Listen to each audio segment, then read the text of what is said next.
yo creo que antes lo que se presentaba en los noticieros era dónde estaban los pandilleros o la presencia de las pandillas. Esto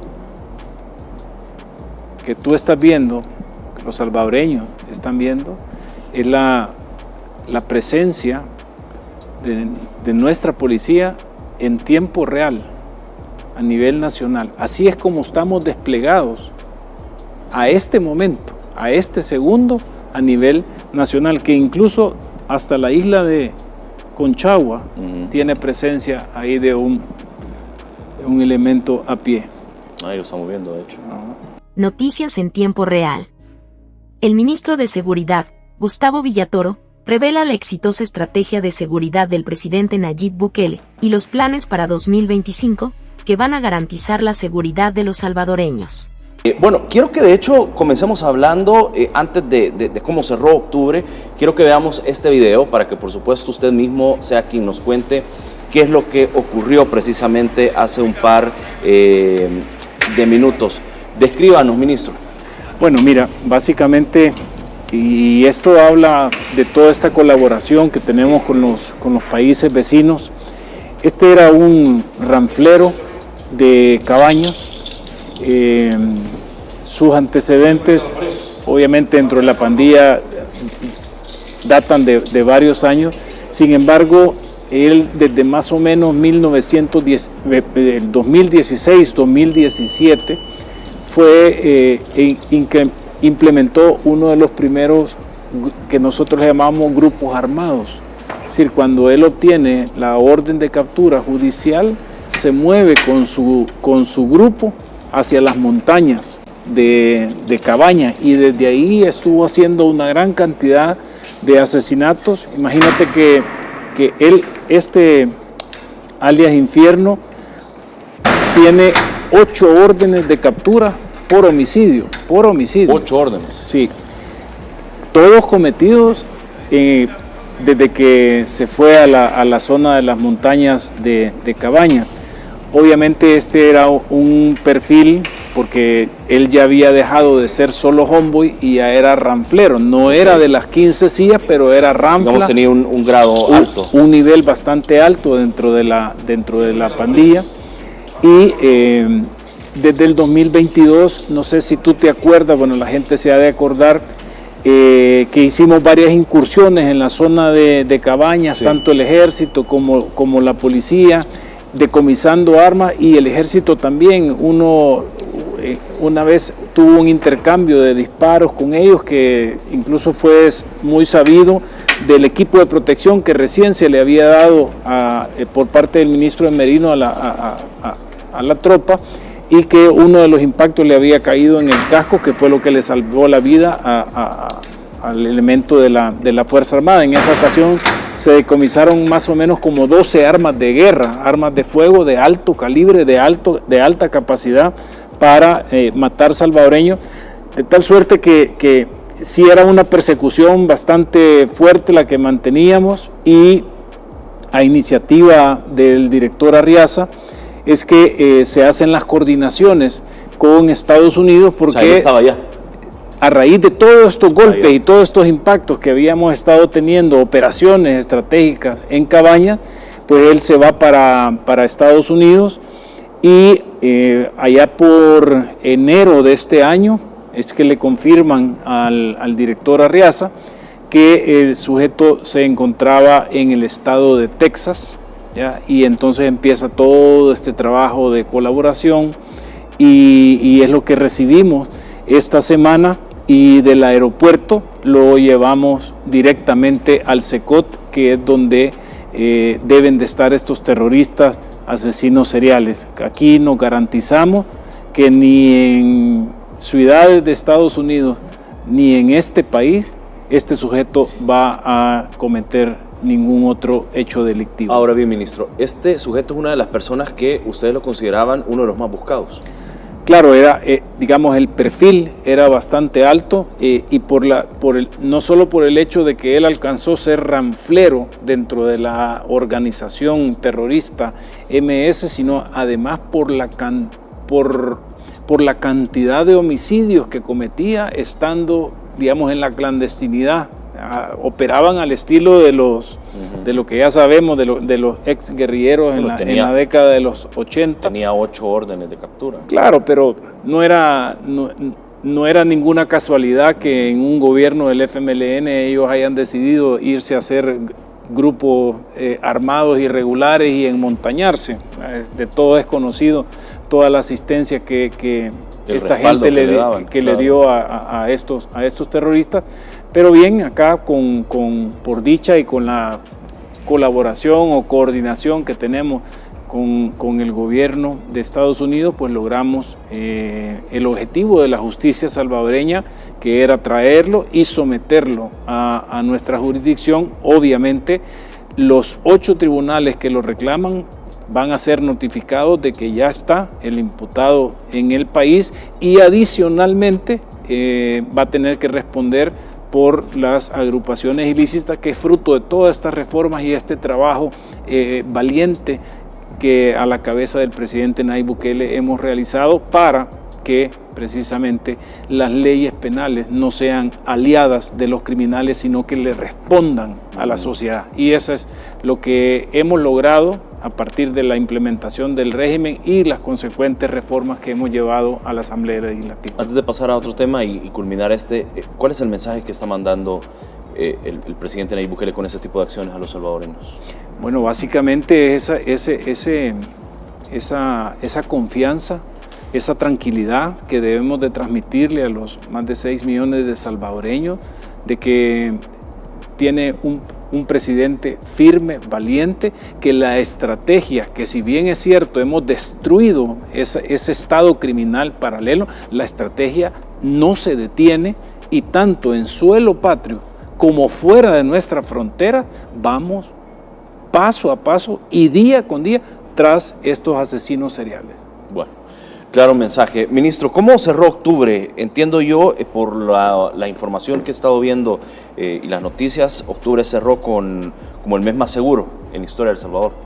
Sí, imagínate, creo que esto era algo impensable.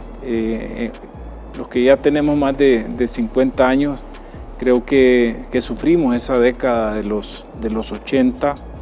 Parecía mentira incluso que se podía llegar a un cese de hostilidades, sin embargo se tuvo, pero quedamos con una esperanza como sociedad y como ciudadanos de que íbamos a transicionar hacia un país mejor.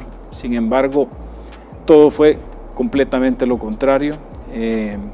Tuvimos un país más efervescente desde la óptica de la actividad criminal, tanto así que con todo el acompañamiento de estas organizaciones de globalistas, básicamente lo que empezaron a construir luego en la década de los 90 fue este reinado que tuvieron estas organizaciones terroristas, de tal suerte que era impensable que nosotros como país, como sociedad, como Estado salvadoreño, íbamos a salir de esta vorágine de homicidios y bueno, tú te acordarás de las portadas. Nosotros hace poco estábamos viendo y decíamos, imagínense tener 104 homicidios y si no al 2019, con solo llegar al 2015,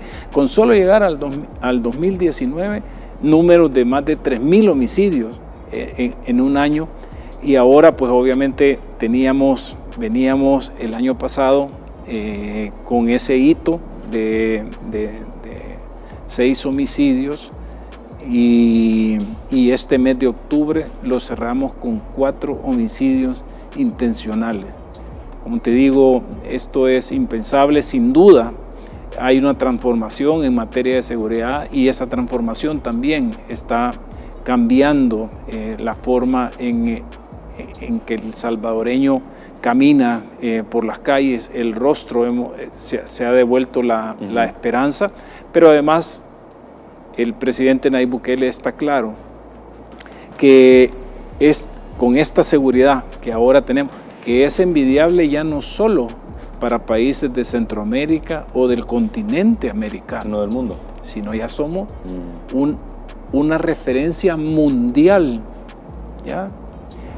Porque pasamos de ser la capital del crimen, del homicidio, a ser el país más seguro del continente americano y uno de los más seguros del mundo. Y no digo más entre 20, no, entre los primeros 10 países más seguros del mundo.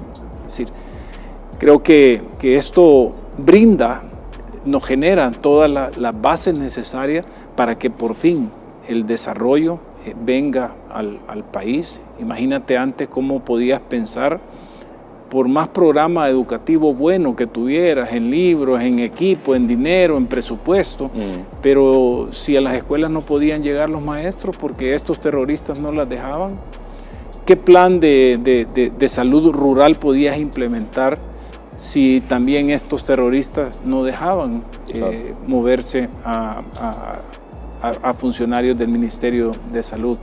Ahora creo que la mesa está servida, pero como lo decimos desde el Gabinete de Seguridad, lo bueno tiene que ser mantenido, tiene que haber un constante mantenimiento de esto, y esto pasa por no perder la concentración, ¿ya? Y eso, el no perder la concentración por parte del presidente Nayib Bukele también implica todas las últimas acciones que hemos desarrollado como Gabinete de Seguridad. Pero ¿qué te digo? Cerrar este mes de octubre con tan solo 4 homicidios intencionales, creo que es algo que nos va posicionando y que nos permite a este país seguir siendo el país ejemplo, que genera mucha incomodidad para estos globalistas que en los últimos 40 años lo único que han hecho es promover leyes para que el criminal sea el que sale ganando y la sociedad perdiendo, por ende, con eso neutralizar el desarrollo de los pueblos. Les molesta, claro, que hay más de 660 millones de latinoamericanos que piden a gritos un Nayib Bukele. Y no solo en el continente americano, en Europa también lo reclaman.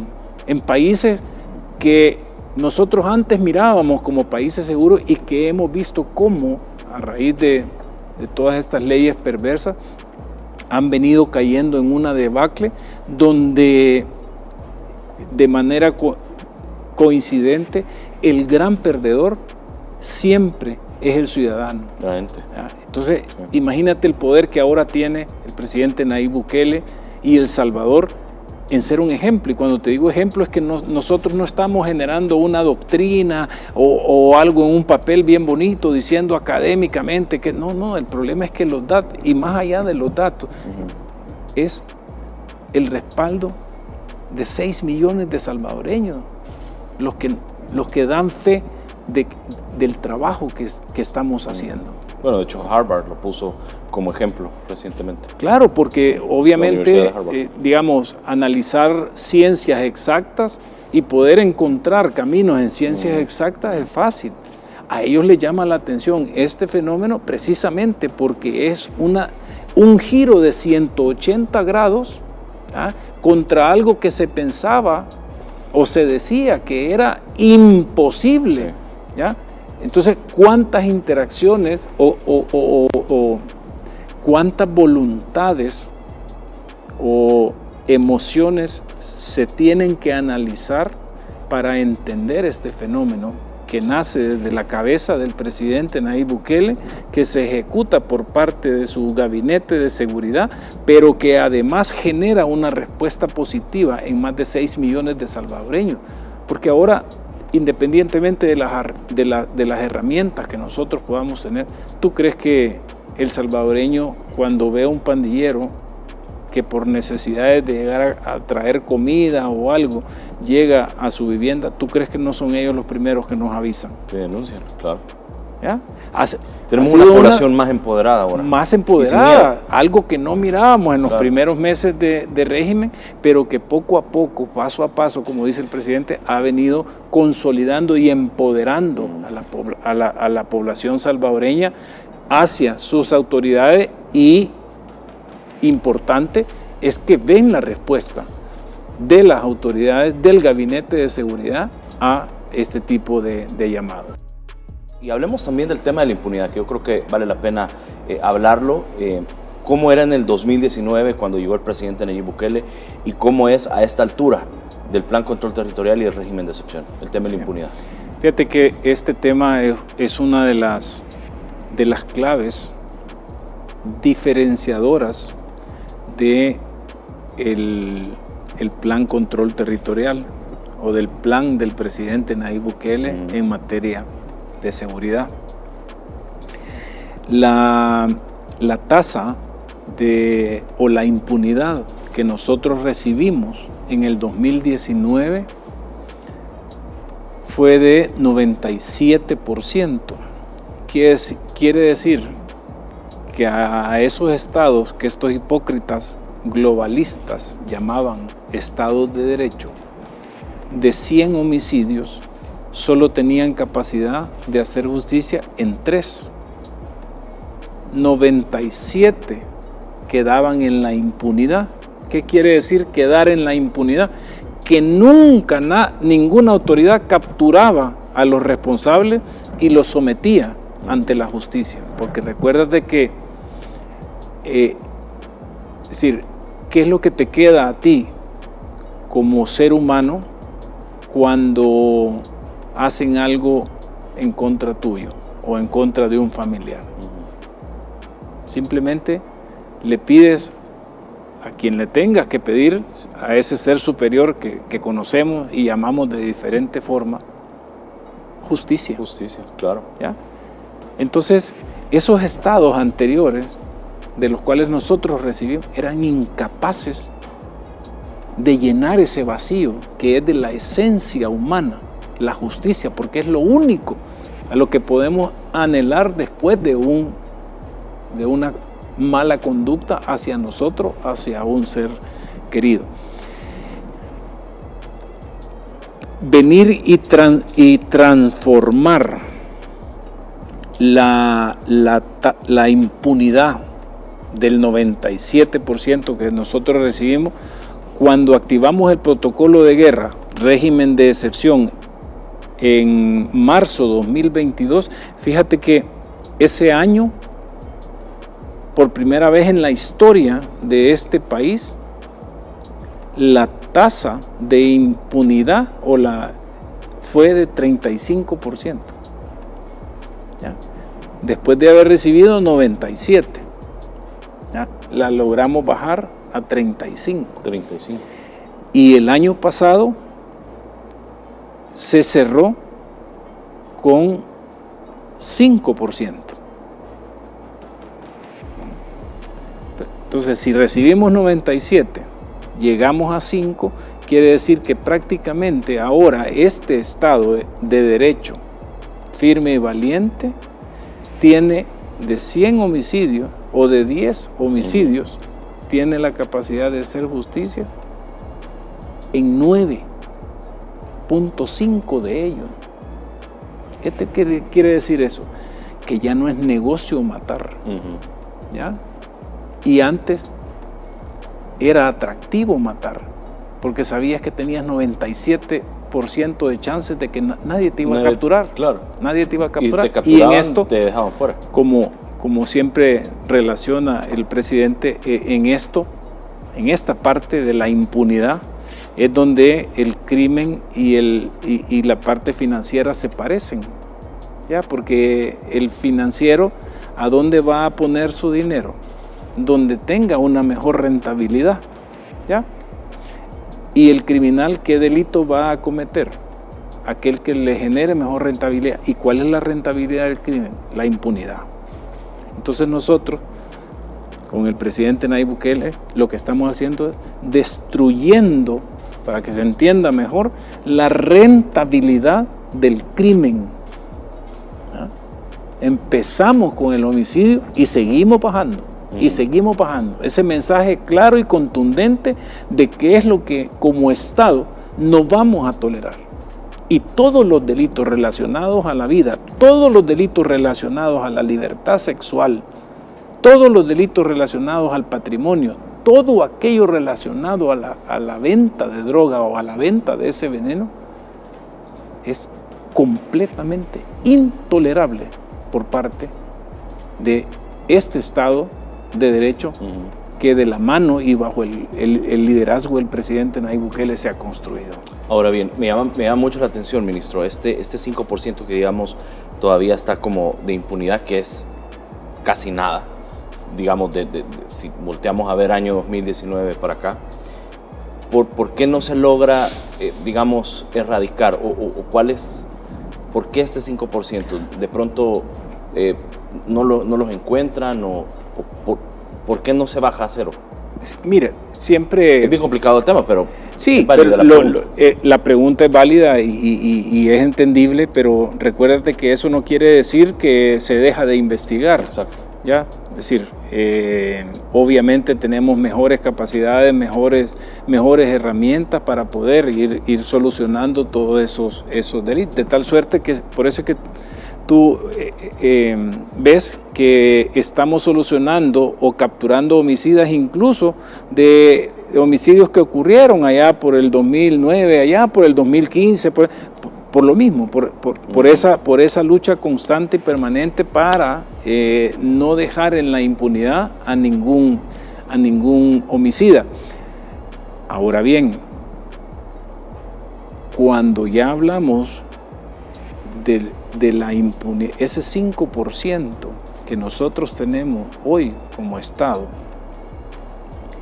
entramos precisamente a un listado muchísimo más reducido de países, de estados de derecho fuertes que tienen capacidad. Porque una cosa es que tú no tengas casi homicidio y otra cosa es que los que tengas los resolvas. Es cierto. Nosotros estamos completamente en otras ligas. ¿Ya? Si bien es cierto, en la tasa de homicidio somos el país más seguro del hemisferio y dentro de los 8 más seguros del mundo, pero en temas de impunidad estoy seguro que estamos en los primeros 3. Porque eso era lo mismo que pasaba allá por el 2000, cuando nosotros mirábamos a Costa Rica, por ejemplo. Que antes era como ese faro. Era el referente, era el anhelo, el sueño, el aspiracional legítimo de cualquier país. Fíjate qué curioso, no tenía casi homicidios, pero la tasa de impunidad era del 95%. ¿Ya? O sea que aunque los homicidios en aquella época de Costa Rica hayan sido 90 al año, el problema es que no le hacías justicia a la gente.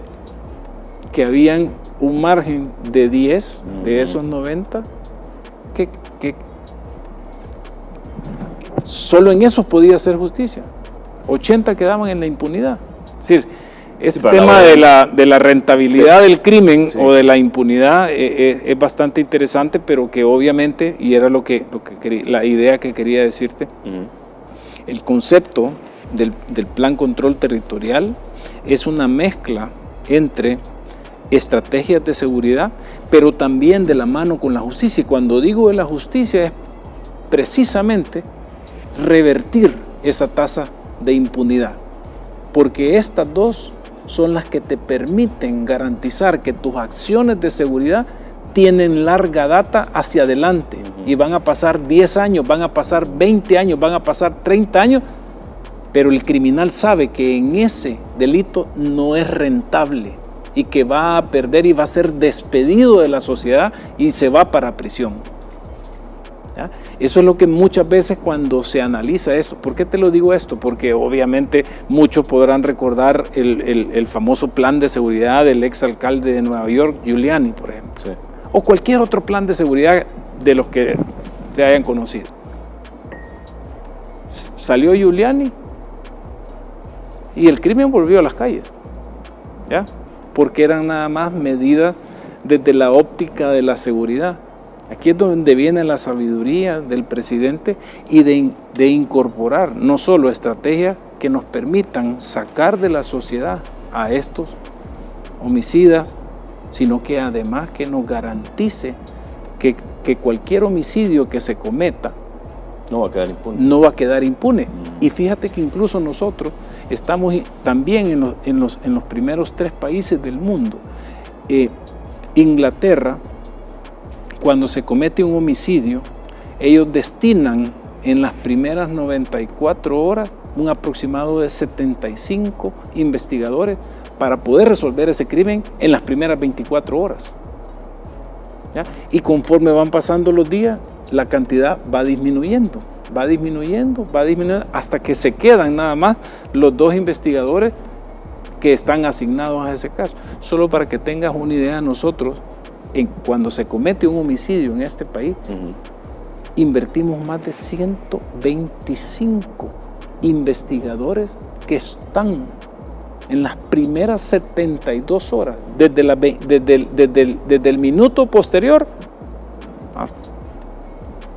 Por eso es que tú ves la efectividad. Exacto, y por que eso tiene. Los resultados son rápidos. Claro, pero por eso es importante conocer y ver, esas modalidades, esas experiencias de países de primer mundo y ajustarlas a nuestras necesidades. Nosotros teníamos que ponerla, nosotros teníamos que poner más, porque a nosotros, como sociedad, conociendo de dónde venimos, es que no podemos perdonar un homicidio y tenemos que usar todo lo que tengamos para resolverlo en las primeras 24 horas. Interesante. Mire, ese punto no lo habíamos hablado y qué bien que pudo explicar a los salvadoreños, porque cualquiera puede pensar que cuando ocurre un homicidio en El Salvador, digamos, sí, destinas una cantidad de recursos y todo, pero no con la cantidad que usted acaba de mencionar, y eso obviamente también es el reflejo del compromiso del presidente, pero la efectividad y estos datos de impunidad, que es realmente envidiable. Me imagino yo que así lo ven muchísimos países. Miren, desde que se implementó el cerco de seguridad en San Marcos, los residentes dicen estar muy seguros con la presencia de policías y militares. Entre tanto, las autoridades continúan buscando ilícitos en las viviendas y negocios de la zona. Uno de nuestros equipos visitó el lugar y esto nos cuentan. En el pasado, transitar por la colonia 10 de octubre no era tan fácil como lo es ahora. Eso asegura don Víctor, un conductor de la Ruta 11 que hace su recorrido diariamente desde San Marcos hasta la comunidad Tutunichapa. Él también vive en la zona y dice que se siente mucho más tranquilo desde que se implementó el cerco de seguridad en su colonia. Más seguro porque podemos andar en las calles. Ya hoy sí ya me animo a trabajar en el transporte público. Pues más antes andaba trabajando en camiones, pero hoy ya me vine para el transporte público y andamos más seguros. En la misma colonia viven Irving y David. Ambos tienen menos de 30 años y dicen que desde que el presidente Nayib Bukele asumió el poder, han visto un cambio total en materia de seguridad. Antes uno no podía estar de cualquier lado por lo peligroso que era. Anteriormente igual uno no podía andar tantas horas de la noche porque ya le daba miedo a uno o le pasaba algo y no regresaba uno. O sea, hoy está más seguro todo, está mejorado. Hoy que está el presidente en el Bukele está mejorado todo. Y no solo los jóvenes han visto un cambio, también las autoridades de los centros escolares de la zona dicen que los padres de familia y estudiantes ya no tienen temor de caminar por la colonia. Nos sentimos con mayor seguridad, también la comunidad, pues porque uno anda más libre, los padres tienen libertad también de venir acá. Pues me parece excelente,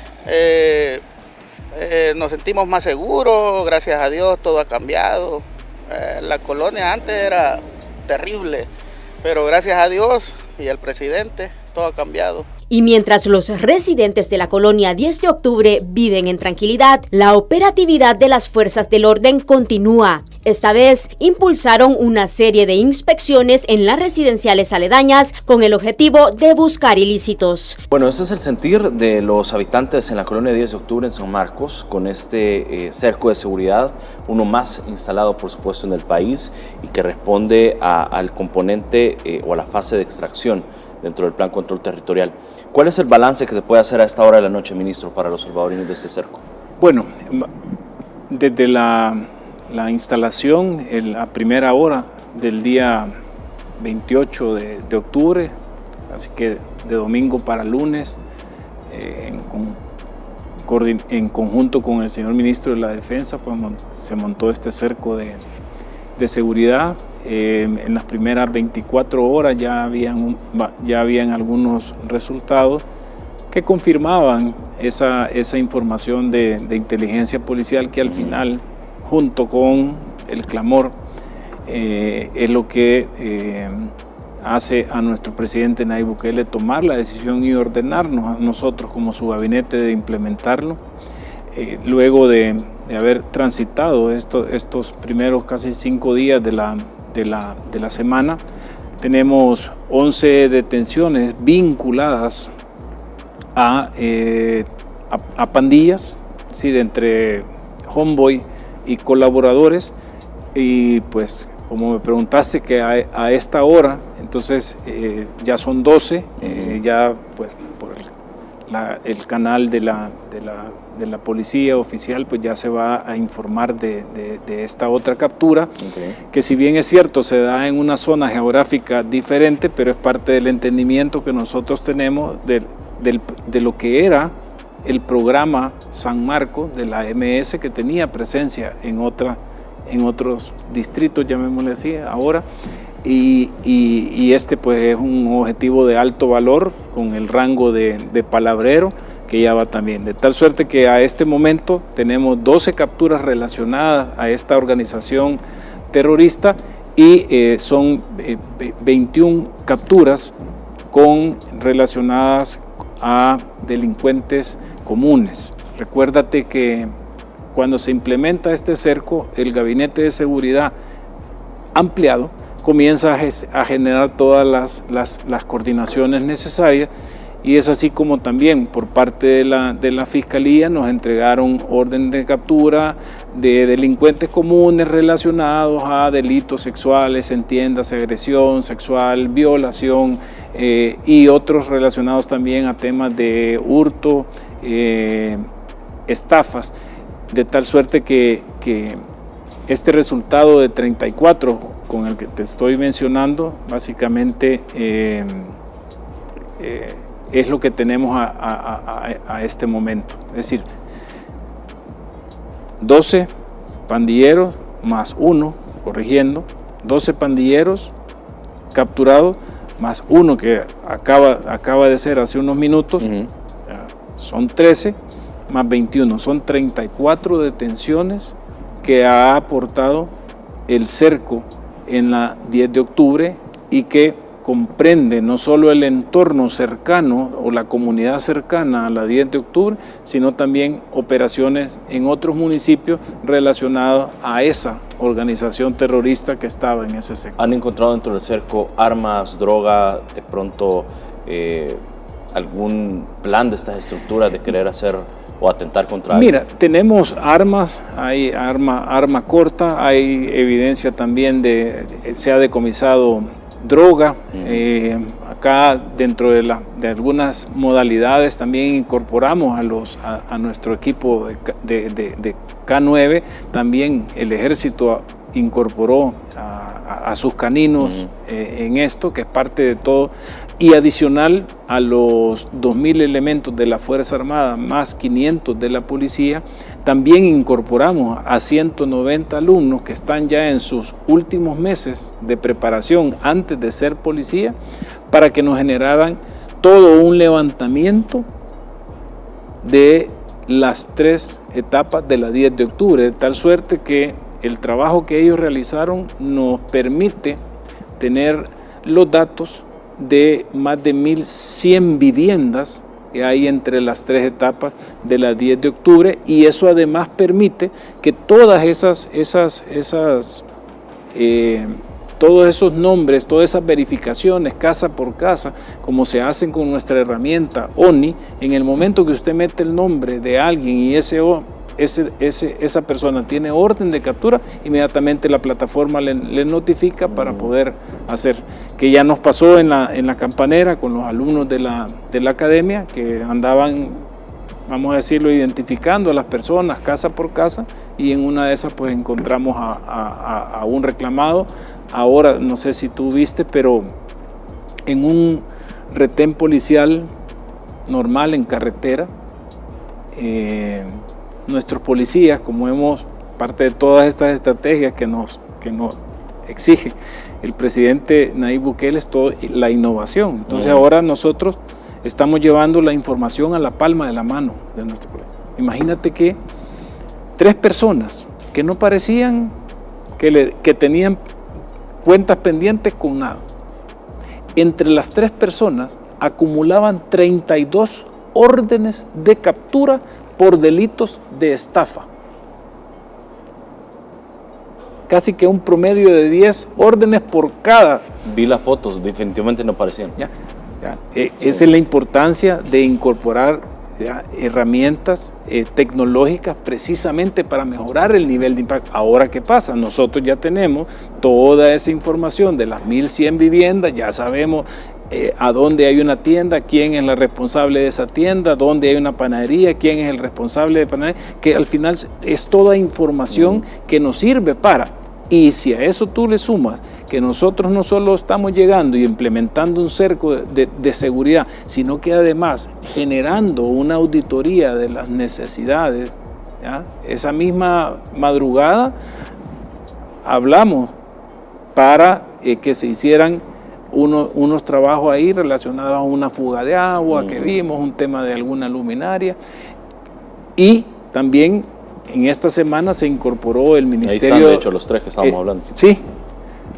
Imagínate eso sin la tecnología y teniendo las órdenes en un escritorio en papel al estilo de la era del hielo, de los tiempos de la era del hielo. Esto no hubiese sido un trámite normal, dame tu licencia, ver documentos, pero haber introducido los datos de ellos a nuestra plataforma es lo que arroja esta sorprendente. Y así hemos andado, igual tenemos un plan para supervisar bares, discotecas a nivel nacional. Yo también veo que han andado bien activo en eso.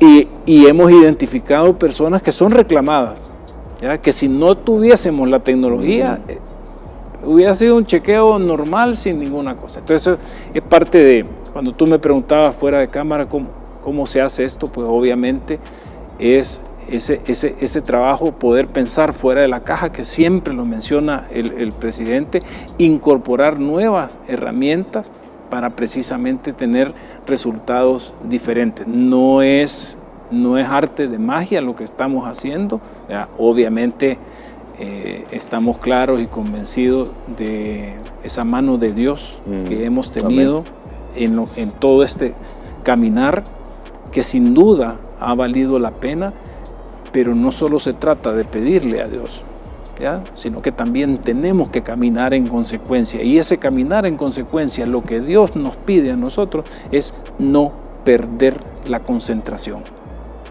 Lo que tenemos es maravilloso, ha transformado un país, le ha cambiado la realidad a millones de salvadoreños, le ha devuelto la seguridad, y no solo la seguridad física, la seguridad emocional, hermano, que pocas veces hablamos de eso, pero yo no quisiera pensar cómo un padre de familia antes cerraba su casa en una colonia, qué seguridad emocional tenía de que no llegaran estos asesinos seriales a sacar a su hija para violarla. No dormían en paz. ¿Ya?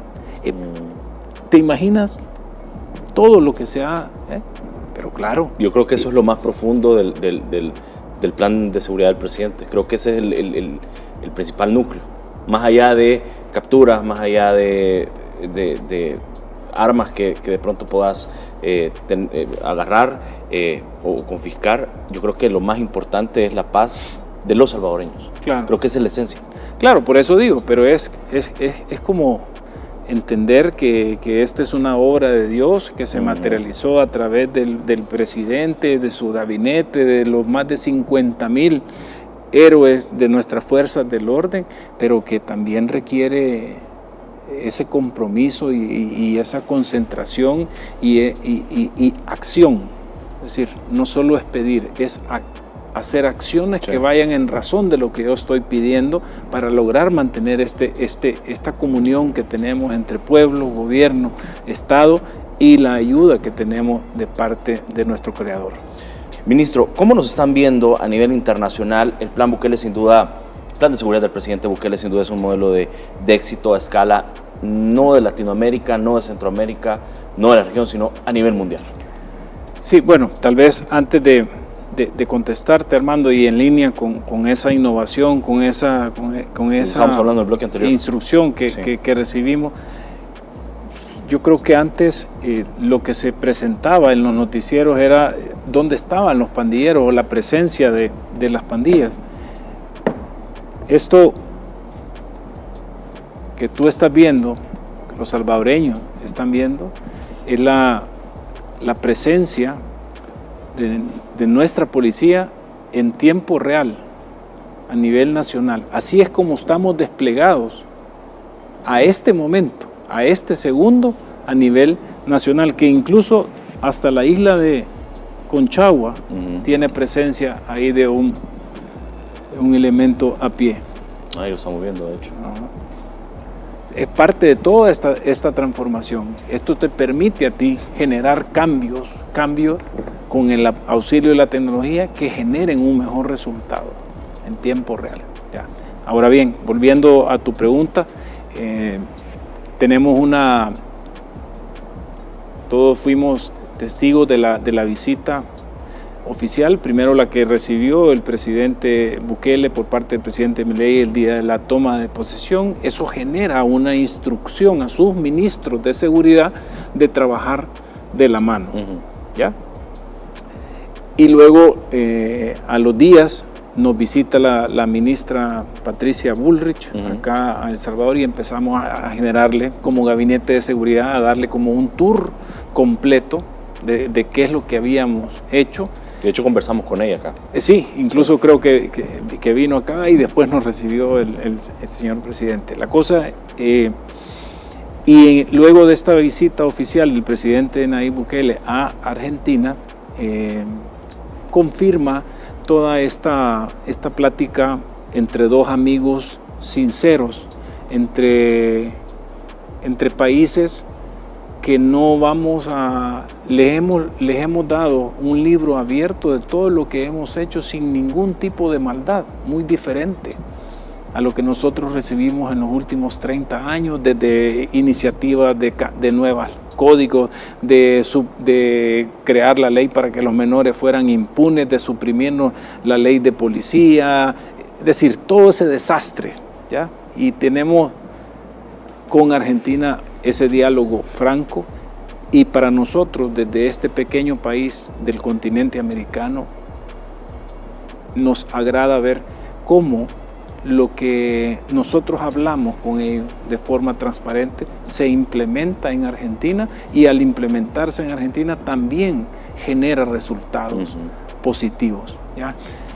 Muchos países de la región, entre ellos pues hemos recibido comitivas de la Asamblea de Brasil, ha venido el ministro de Justicia de Perú, hemos recibido también parlamentarios de Chile, invitamos a nuestros vecinos también, tanto Honduras, Guatemala,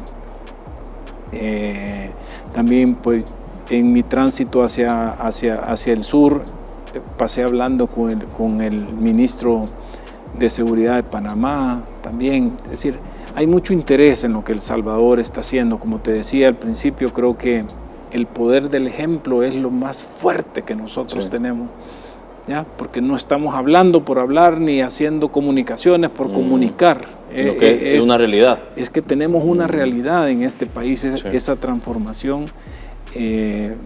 Pero como te digo, incluso recientemente hablábamos con la ministra de Interior y Policía de República Dominicana, que también ha anunciado su interés de visitarnos en los primeros 3 meses del próximo año. Y es parte de la ventaja acá, Armando, es que nosotros, el país que venga o el gobierno de ese país que venga, pues nosotros les vamos a hablar de una forma transparente. No les vamos a dar una receta para que se sigan muriendo. ¿Ya? Tampoco pretendemos que copien lo de El Salvador y lo vayan a implementar. Cada país, lo dijo el presidente, tiene sus particularidades. ¿Ya? Pero conocer de primera mano algo que ha tenido resultados milagrosos, transformadores, creo que con un 20% que puedan replicar de lo que se ha hecho acá, van a haber cambios positivos en esos países. Y lo que pasa es que yo creo que una de las cosas que han sido sumamente medulares es también tener un legislativo que respalde todas las iniciativas del presidente. Yo creo que es algo que a nivel mundial no se tiene, es decir, no hay ningún mandatario que puedan sus ciudadanos decirle, presidente, te damos mayoría calificada en el legislativo para que puedas hacer todo lo posible y salvaguardar la vida de cada ciudadano. Claro, y sobre todo por decisión popular. Exacto. Yo creo que la transformación más grande que nosotros hemos tenido como ciudadanos, ha sido haber saboreado esta nueva democracia, la verdadera democracia que nosotros estamos teniendo, porque ya no son fuerzas oscuras, ya no son treguas entre pandillas para mandar a los ciudadanos a votar por A o B partido, es una decisión popular. Yo ni siquiera quisiera pensar en la cara de estos globalistas cuando prácticamente las elecciones del 4 de febrero de este año eran un plebiscito o una consulta popular sobre el régimen, que los globalistas decían que es violador, dictador, no sé qué, que no sé cuánto. No sé a dónde quedaron cuando vieron los resultados. ¿Ya? Y todavía siguen insistiendo sobre algo que al salvadoreño, a nosotros, en esta verdadera democracia en la que vivimos, eso, lo que ellos digan, sinceramente nos tiene sin cuidado. Y a la mayoría de salvadoreños también. Porque estamos viviendo y teniendo la esperanza, por lo menos, de morirnos de viejo. Ya no morirnos porque a un asesino serial se le antojaba porque una niña o una joven no quiso acceder a sus pretensiones sexuales, o no digamos de un joven que se equivocó y no se bajó en la parada correcta y se fue a meter a... Es decir, venimos de un desastre, ¿ya? Y estamos viviendo sobre un país que realmente permite soñar, pero sobre todo nos permite aspirar a morirnos como nos debemos de morir, viejos. De viejitos. De viejitos. Ministro, gracias de verdad por acompañarnos, ya son las 9 de la noche con un minuto, gracias de verdad por dedicarnos parte de su agenda, de su día para poder hablar con nuestra audiencia, que yo sé que cada vez que usted viene aquí, ellos ponen muchísima atención porque sin duda el tema de seguridad nos importa a todos. Sí. No, gracias, Armando, siempre es un gusto pues, acompañarte acá y como te digo, lo bueno se tiene que cuidar, se tiene que mantener y ese es el compromiso que nosotros tenemos como parte del gabinete del presidente Nayib Bukele, de seguir día con día erradicando a estos grupos terroristas y además también sacando de la sociedad a aquellos que no queremos que estén dentro de la sociedad. Estoy hablando de homicidas, estoy hablando de violadores, estoy hablando de rateros, estoy hablando de vendedores de droga. Bueno, me imagino que mañana también va a estar garantizada la seguridad en los Campos Santos. Claro, aprovecho, son más de 604 puntos que estamos en conjunto con el Ejército. Desde ahora empezó ese dispositivo y se va a mantener hasta el día domingo, que es parte de todo este trabajo que día con día de forma tesonera hacemos con el señor ministro de la Defensa y con nuestros hermanos de la Fuerza Armada.